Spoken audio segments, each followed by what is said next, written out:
102 சங்கீதம். துயரப்படுகிறவன் துக்கத்தில் மூழ்கி கர்த்தரிடத்தில் தன் வியாகுலத்தை தெரிவித்து செய்யும் விண்ணப்பம்.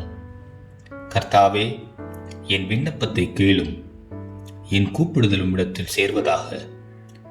என் ஆபத்து நாளிலே உமது முகத்தை எனக்கு மறையாதேயும், உமது செவியை என்னிடத்தில் சாயும்.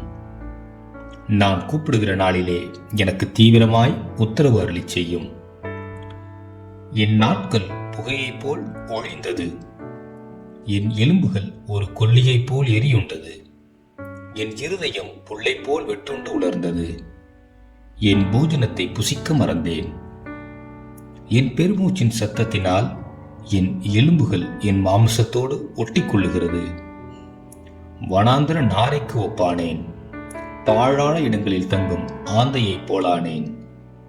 நான் நித்திரையில்லாமல் வீட்டின் மேல் தனித்திருக்கும் குருவியைப் போல் இருக்கிறேன்.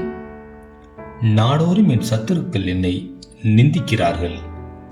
என்மேல் மூர்க்க வெறி கொண்டவர்கள் எனக்கு விரோதமாய் சாபமிடுகிறார்கள். நீர் என்னை உயர தூக்கி தாழ தள்ளினீர். உமது சினத்திற்கும் கடும் கோபத்திற்கும் உள்ளானேன். ஆதலால் நான் சாம்பலை அப்பமாக புசித்து என் பானங்களை கண்ணீரோடே கலக்கிறேன். என் நாட்கள் சாய்ந்து போகிற நிழலை போல் இருக்கிறது. புல்லை போல் உலர்ந்து போகிறேன். கர்த்தராகிய நீரோ என்றென்றைக்கும் இருக்கிறீர். உம்முடைய பேர் பிரஸ்தாபம் தலைமுறை தலைமுறையாக நிற்கும். தேவரீர் எழுந்தருளி சீயோனுக்கு இறங்குவீர். அதற்கு தயவு செய்யும் காலமும் அதற்காக குறித்த நேரமும் வந்தது. தம்முடைய ஊழியக்காரர் அதன் கல்லுகள் மேல் பாஞ்சை வைத்து அதன் மண்ணுக்கு பரிதபிக்கிறார்கள். கர்த்தர் சீயோனை கட்டி தமது மகிமையில் வெளிப்படுவார்.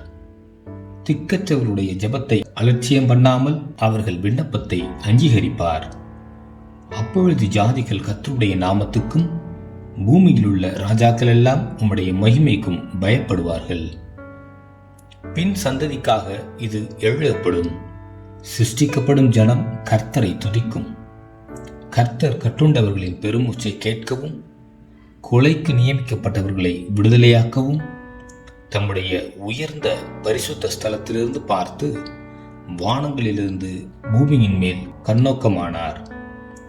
கர்த்தருக்கு ஆராதனை செய்ய ஜனங்களும் ராஜ்யங்களும் ஏகமாய் கூடிக்கொள்ளுகையில் சீயோனில் கர்த்தருடைய நாமத்தையும் எருசலேமில் அவருடைய துதியையும் பிரஸ்தாபப்படுத்துவார்கள். வழியிலே என் பலனை அவர் ஒடுக்கி என் நாட்களை குறுக பண்ணினார். அப்பொழுது நான், என் தேவனே, பாதி வயதில் என்னை எடுத்துக்கொள்ளாதேயும். உம்முடைய வருஷங்கள் தலைமுறை தலைமுறையாக இருக்கும். நீர் ஆதியிலே பூமியை அஸ்திபாரப்படுத்தினீர். வானங்கள் உம்முடைய கரத்தின் கிரியையாயிருக்கிறது. அவைகள் அழிந்து போகும், நீரோ நிலைத்திருப்பீர். அவைகளெல்லாம் வஸ்திரம் போல் பழமையாய்ப்போம்.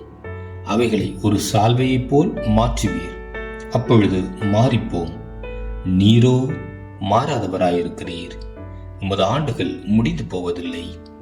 உமது அடியாரின் பிள்ளைகள் தாபரித்திருப்பார்கள். அவர்கள் சந்ததி உமக்கு முன்பாக நிலை பெற்றிருக்கும் என்று சொன்னேன்.